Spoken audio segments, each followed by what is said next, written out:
Alright, so we went to Hyper Japan 2014 and we is me and Jojo-box here. Jojo-box next to me, and we thought we're gonna do a really quick video to give you guys an idea how it is. If you are thinking about going next year, then you will know what's going on. So basically Hyper Japan is a small expo in Earls Court London, at least that's where it was this year and I think also last year, where they kind of celebrate everything that is Japan.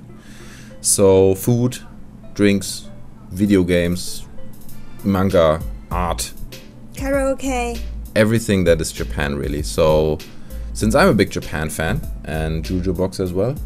Yeah, kind of. Okay. I love manga. You love manga comics, so obviously that's a big part of it, and cosplay and all that. So we went there and yeah, we thought we'd give you guys a bit of an impression. The way I've done this is I've separated it in different chapters, depending on all the things that we saw there, to kind of give you guys an overview. And I think I'm gonna put a comment underneath so you can just click the chapter in case you want to see something specific, so that shortcuts your way. So you can kind of get an impression here. It's not a high-end show. You know, nothing looks like super expensive. There are no super expensive stands or anything. But it's good fun, and it's a huge diversity of stuff. And it's not only an expo where you can only look at things, you can also buy stuff. So like here you can see t-shirts and little fluffy animals and all kinds of stuff. You can take a picture with Pikachu if you want to. Pikachu, Pikachu! You took a picture with Pikachu, yeah. And I did it too, I have to admit. It's so cute. And I dressed up also as a Japanese rice farmer and took a picture, but that picture is not in this video, so I have to disappoint you guys on that. But yeah, this kind of takes us to the first proper chapter of this video, which will happen in a second, and it's called gaming, because gaming kind of plays a big role in Japan. It's a big part of Japanese culture. So gaming was represented at the Hyper Japan by two big companies, which is Bandai Namco, and you see their stand here. You could play the new Naruto game and a few other ones. We didn't get too much into it, really.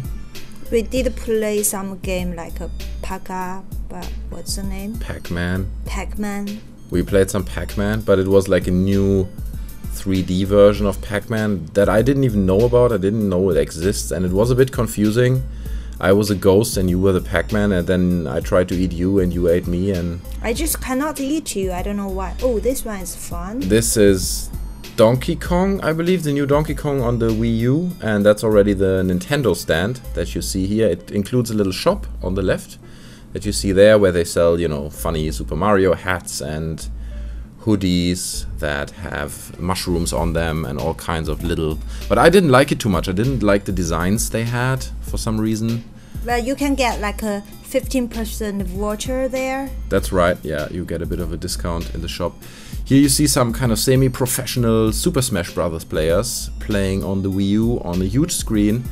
And that was pretty cool because it gathered quite a lot of a crowd. And you see on the left there was a guy kind of commentating it and saying what happened on the screen, you know, and yeah, that was good fun. So takes us to the next chapter, which is very important at a Japanese convention. It's Manga and Art.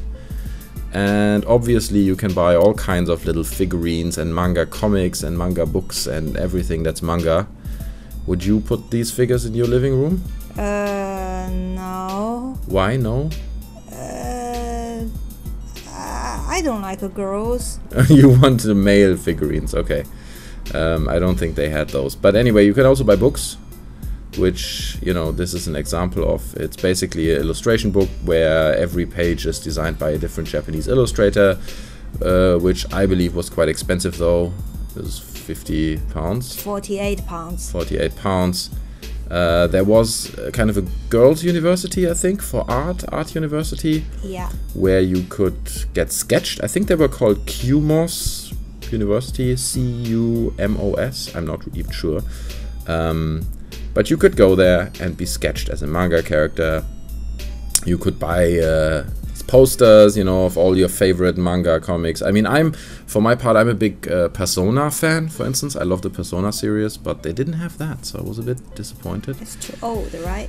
No, it's not too old, really. It's just coming back. So this is, again, the Cumos Art University stand, and they had a workshop where they built these little cubes that had mirrors in them. And then you had a few lights in it, and then when you look into the hole, it gives this really cool effect. Of course, big part of a convention like this is cosplay. I have to say that I didn't see too many cosplayers. I don't know why that is, actually. I love this Pikachu guy. Yes, yeah, that's true. Do you really think he was Pikachu? Anyway, these two were my favorite. Two Pokemon hunters with their rows. You know, hunting for... I like these girls. Fishing Pokemon with their rows. That was cool. I like that. So they were, especially girls, you know, dressing up cute and stuff, but not the big cosplayers that I was expecting. This was a kimono workshop, not kimono workshop, but you could rent a kimono and then get a picture taken with you wearing a kimono, but also take it around the convention. So you basically could rent a costume in case you forgot yours at home. Activities and tech, which is basically just typical stuff like karaoke. You know, that's so not true. Asian stereotype. You have to have a karaoke stage. You had little stages like this where they just had small performances. Obviously, you could get food, eat a bit of Japanese food, but that was a bit disappointing. The average food they had there was just rather expensive and not very good quality, I found. But you could pay like this truffle sushi. They have this stand. You pay £12 entry and to get exclusive like a sushi from 5 top skill shelf. Yeah, so that's good. But I mean, if you go to a convention and you pay whatever £15 entry, you don't want to pay another £12 or whatever it is to get a bit of sushi. That was a bit disappointing, really, I found. So I was expecting more really nice and affordable Japanese cuisine. Bonsais, typical Japanese thing. That's not true. Bonsai originally from China. I'm not sure about that. I'll have to do some research on that. This company was called ITK Pro, and they had this thing called the Handroid 9, which was cool. The guy was happy to demo it for us. And you can see he's moving the glove and it moves the fingers of the robot. It was pretty creepy. Like out of a Terminator movie for some reason.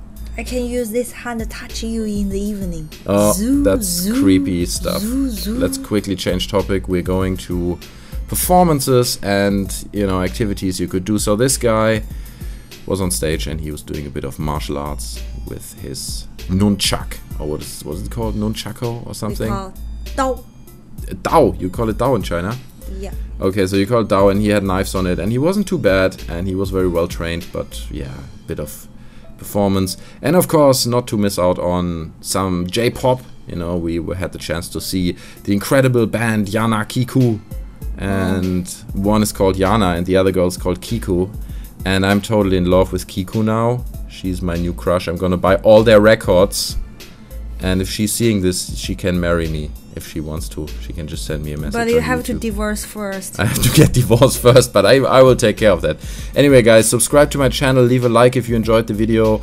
I'm gonna leave you now with the song Fujiyama Disco by Yanakiku. By Yanakiku.